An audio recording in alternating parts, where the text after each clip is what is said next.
I have always been obsessed with the truth.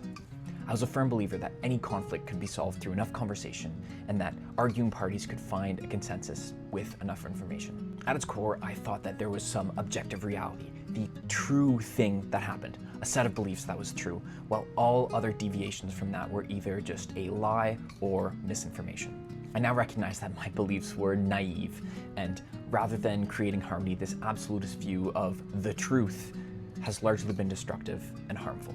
A wise Jedi once said, "Only a Sith deals in absolutes. I will do what I must."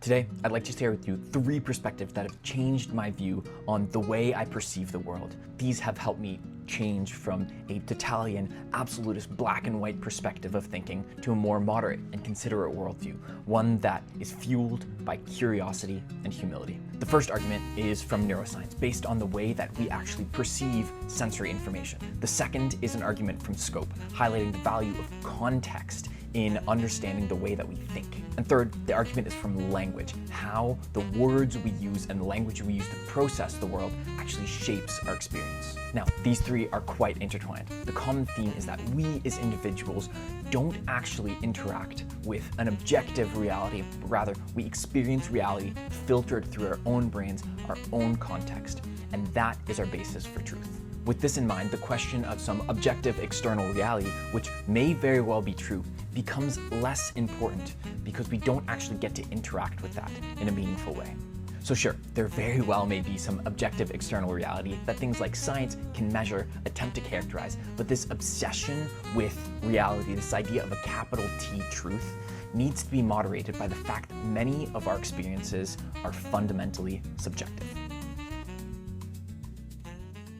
We once believed that our senses were some window into an objective external reality. Our eyes captured the truths of shape and color. Our ears captured the slice of reality that pertains to noise and sound, allowing individuals to perceive this objective external world. We now know that this view is wrong. In reality, our brains are capturing some experience of an external reality, processing it, and then projecting it as a century of experience such that we can see, hear, or feel. Let me give you some examples. Take the famous dress. The internet loved this one. For context, if you've never seen the dress illusion, people debated whether this dress was black and blue or white and gold. I see the dress as black and blue. In fact, I've heard that more intelligent people see it as black and blue.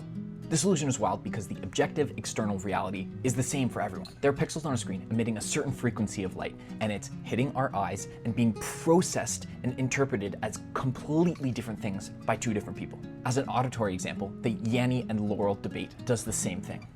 Laurel, Laurel, Laurel, Laurel. So what's going on here? One of the leading theories is that these sensory experiences are being integrated with different factors at a subconscious level before we even perceive the experience, such that when we do perceive it, it is completely different. The actual information, so the frequencies of light, the sound, speech, these are integrated with other cues about context, prior beliefs about the situation, emotional and psychological factors, and really any other factor that has influenced your neural structure.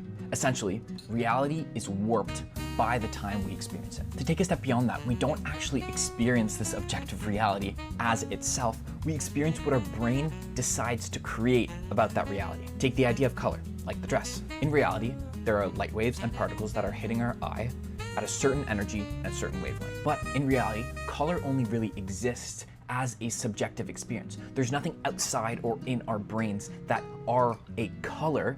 That is just what our brain creates and chooses to interpret this sensory experience as. There is no objective blue or black or gold or white externally. What we perceive as reality only truly exists in the mind. There are plenty more psychological experiences that can challenge our view of what this reality actually is. I'll share one more for the sake of brevity. There's a phenomenon known as the Bader-Meinhof phenomenon, also known as the frequency illusion. Essentially, after you learn about something or notice something or buy something, you will start to see that thing more frequently in your conscious experience. You buy a pair of new shoes, you buy a piece of clothing, a car, and suddenly it seems like everyone else has that exact same thing as you. So did the world spontaneously decide to follow your lead? You are the ultimate trendsetter. Maybe, but probably not.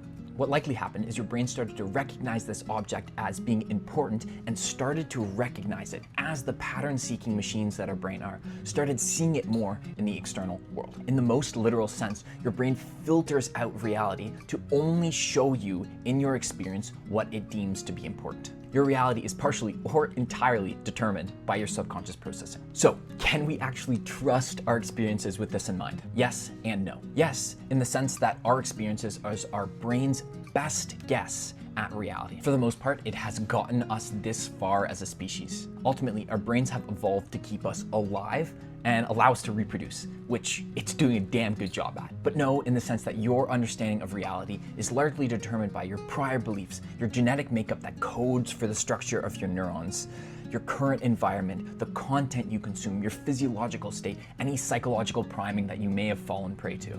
The main lesson to be learned here is that we don't experience reality as an objective, capital T truth, in the sense that we only experience an estimation of the world. We in fact only experience what our brain chooses to project to our conscious viewing. I think the main takeaways here are twofold. Number one is question your reality. You only get a slice of the truth, and it's based on your genetic factors and your specific environmental conditioning. No one else in existence has the same experience or viewpoint of the world as you do. Which brings me to the second point. Be humble. You only get a slice of the truth. You only get a slice of the truth, and this slice is incredibly valuable. No one here on the planet or throughout all of history has the perspective that you have. You are the sole owner of this truth, and you get to do, frankly, whatever you want with it. Some choose to share it through art, music, writing, videography, whatever it might be. Some choose to keep it to themselves through journaling, and some, unfortunately, never choose to question it at all. This truth also gets expressed in every interaction we partake in. Every conversation or argument is ultimately a harmonizing or a clashing of two truths. However, as valuable as your truth might be, remember, that is not the entire capital T truth. A simple example of this is the classic Rashomon effect, or the parable of the blind man and the elephant. Check out this comic here. It's a silly photo, but it illustrates this idea quite well. Our conclusions about the world are largely determined by our own context and scope. You might be thinking, Nick, they can just take off their blindfolds and take a step back and they will see the full reality. And in that case, you'd be absolutely right. This is the mentality that we should take into our everyday lives as we choose to express our own truth. I think the example of an argument with a friend or loved one might be pertinent. Through what perspective might they be seeing the same problem that you're having? What might you metaphorically be blind to? Often, this can be as simple as understanding how the other person actually feels. Individually, we don't have access to the other person's slice of truth unless they choose to express it. And so if you have decided to value truth, continuously living in curiosity and humility with this perspective will actually help solve a bunch of your problems and arguments. So while in search for some bigger truth, there are a million little truths to take into account. A million considerations about context, emotion, bias. In theory, there could be one clear objective truth that encompasses everything, but we rarely or never actually have access to that full truth. We must then choose, like our brains do subconsciously, which elements of the truth are important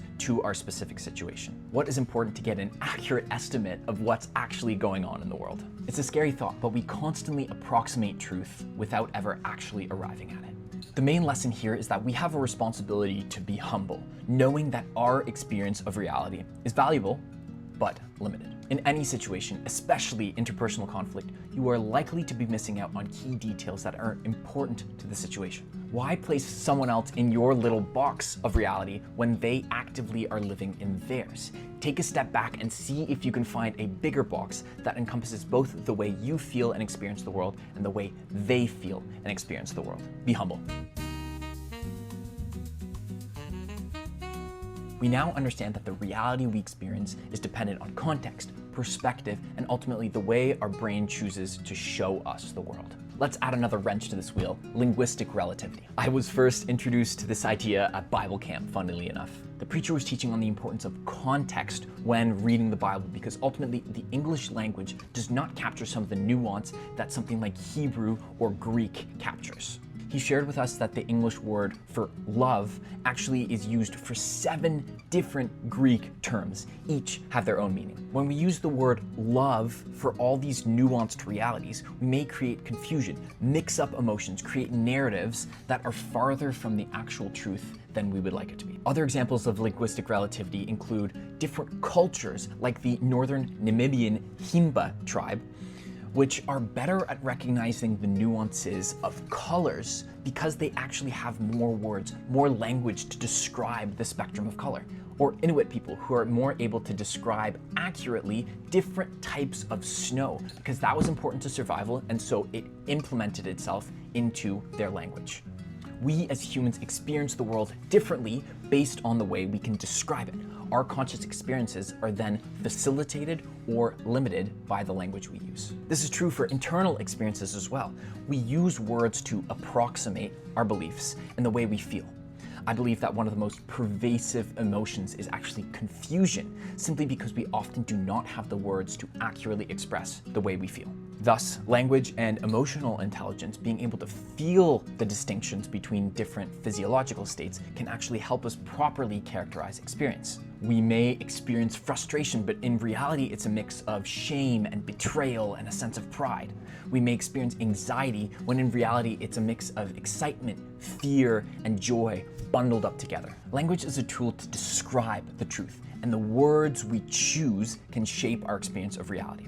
But the way we describe things is not reality itself. Science, math, philosophy, religion, these are all ways that humans have tried to describe the external truth and approximate reality. We put words to things, we tell stories, we create models and theories and try to capture trends of reality, patterns and ideas that are important for the survival and the development of our species. We try to get a better picture of what's going on, but these ideas are limited by our current tools and the language we have to describe them. For example, our understanding of the human brain has grown exponentially since the development of neuroscience and modern neuroimaging techniques. A tool like electroencephalography or EEG gives us reading of brain waves, which can help us uncover some of the deeper neural processing that we have. The frequencies we assess, these brain waves, are actually the combination of millions of neurons firing at the same time, and only really describes a deeper image of what's going on, much like the elephant example. As we continue to develop tools like fMRI or MEG, we can uncover more of this truth, approximating reality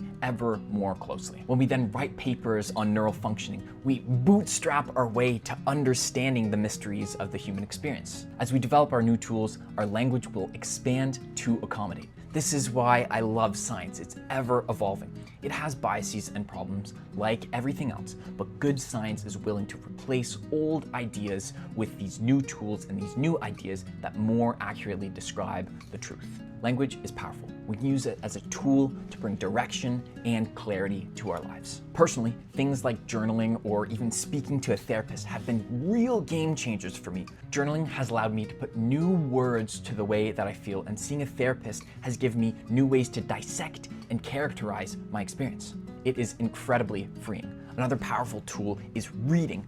A good book or a good research article will equip you with a new way to see the world and expand your vocabulary. The more tools we are familiar with, the more freedom we have. Expanding our language gives us access to experience, emotions, and connection we ultimately otherwise would have missed out on. The idea of truth being relative or subjective is both terrifying and exhilarating. It's terrifying because an objective truth is comforting. An objective truth allows us to ground ourselves as we navigate uncertainty in the world. This is one of the reasons I believe religion is so powerful. It gives people a firm foundation, to use a biblical metaphor, especially when the roots of religion are tied into every aspect of one's life: purpose, culture, ethics, relationships. It solves problems of having to navigate every experience independently.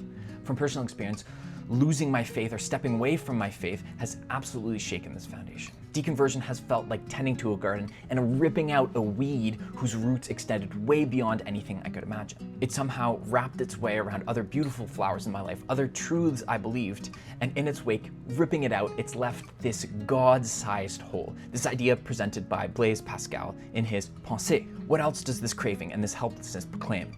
But that there was once a man in true happiness, of which all that now remains is an empty print and trace. This he tries in vain to fill with everything around him, seeking in things that are not there the help he cannot find in those that are, though none can help, since this infinite abyss can only be filled by an infinite and immutable object, in other words, by God himself. It seems that humans are built to seek an absolute truth. I'm sure I could explain this in some clever way evoking evolutionary psychology. In fact, that's actually what I believe, that somehow religious belief has evolved for the survival and the cooperation of our species. But I'll spare you the details on that. Losing this thing that has helped us survive and thrive as a species for so long has its consequences, both in personal and a societal lens. Relativism is a dangerous game to play. And it's an exhilarating game to play because you constantly have access to new experiences and to growth. Without this box of objectivity, you are open to all experiences, or at least the idea of them. Viewing our truth as subjective gives you the choice and the responsibility to justify your actions. It gives you the agency to choose your own path and to create your story. Your successes are that much more impressive. They are yours amidst the chaos of life. And your failures are then so much more noble if you choose to learn from them. This isn't to say that any form of grounded truth is useless, but a form of truth that is carefully deliberated, collected through experience, and tested against other subjective truths is much more valuable, in my opinion, than one objective truth that you choose to assent to. This objective truth that may have been imposed on you or just adopted due to environmental factors may not stand the same rigorous challenge. Again, I believe that there is some objective higher truth. Maybe if we zoom out enough, gather enough information and data, and find just the right words to describe it, we may be able to grasp it. But I find it very unlikely that we'll ever reach that point. We simply don't have that ability to as humans. Our senses are limited, our tools are limited, and there very well might be truth that exists beyond human understanding. So, how do we move forward? You can choose to believe some truth and use that as your foundation for navigating the world. Frankly, this is the most stable option. It reduces the anxiety and uncertainty and removes the need to excessively consider every one of your experiences, every detail of context, and every opposing argument. However, this is inherently closed-minded. You miss out on wonderful experiences and might be misled by a reality that isn't actually the truth. For many, this is a perfectly reasonable way to live your life. There is still so much to be discovered in a framework like this. For example, one can see science as a way to explore God's creation. In fact, that's how science was for most of history. There is still a universe to explore within this framework. Frankly, it's still an exciting way to live, especially if the truth that you have assented to has a pre-built-in system of meaning and purpose. Alternatively, you can choose to live as a truth seeker, constantly willing to update your beliefs as new evidence comes in, open to the reality that everyone's experience is truthful in its own sense and has value. This option is much less stable. It requires consistently challenging your viewpoints and consistently admitting that you're wrong. It does not provide the same sense of security as a predetermined conclusion. For those blessed or cursed with curiosity, nothing is sacred in the pursuit of truth. I believe that this perspective is humble and the most intellectually honest. I also believe that this worldview fuels human connection. Everyone is on the same playing field, searching for meaning, even those people who have already chosen their worldview. Everyone has a slice of truth that could be important for us to learn. They might not all be true or right, but this system more effectively takes on the nuance of reality. In my view, there is no right or wrong answer. There's no good or bad way to live. The choice is ultimately yours. Either way, I believe that the beauty of life is the adventure of investigating reality. I hope that this video essay has shaken up some of your beliefs, that you can step into living with a little bit more curiosity, a little bit more humility, and a little bit more wonder for existence. I hope that you can be filled with the same excitement that I hold of the possibilities that life may have for you. We are all in this together.